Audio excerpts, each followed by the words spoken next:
Also ich bin eigentlich für das Daily Operation zuständig und vor der Expo für die ganze Administration zuständig gewesen. Und ich schaue auch für die Besucher, für die VIPs. Ich bin auch Kontaktperson zu den anderen Städtepavillons und Länderpavillons.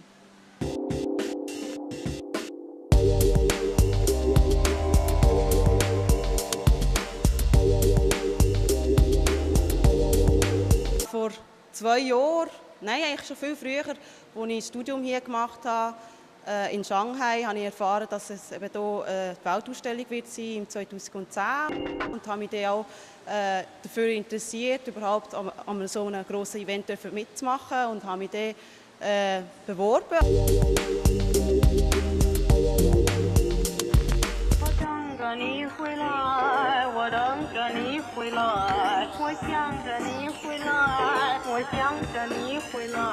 Also mein Name ist Ngoc Phin Lam, also ich bin Soloturnerin und bin hier die Assistentin von der Pavillonmanagerin.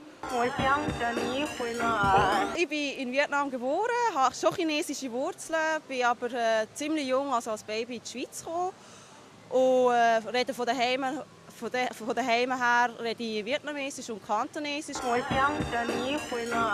Also ja, an der Uni Zürich habe ich Sinologie studiert und habe letztes Jahr abgeschlossen und habe während dem Studium bin ich knapp ein Jahr in Shanghai gewesen.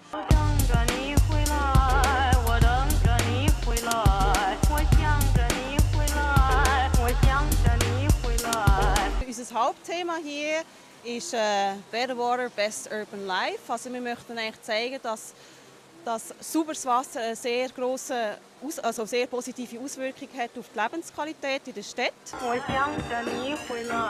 Unser Highlight ist eben unsere 360-Grad-Projektion, die sehr speziell gemacht worden ist und auch die spezielle Form von unserem Pavillon gibt.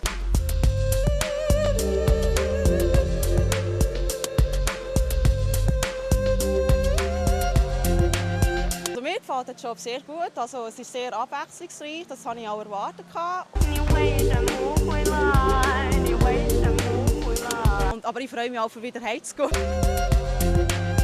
Und dann darf ich ein bisschen entspannen, weil es ist doch sehr energieraubend.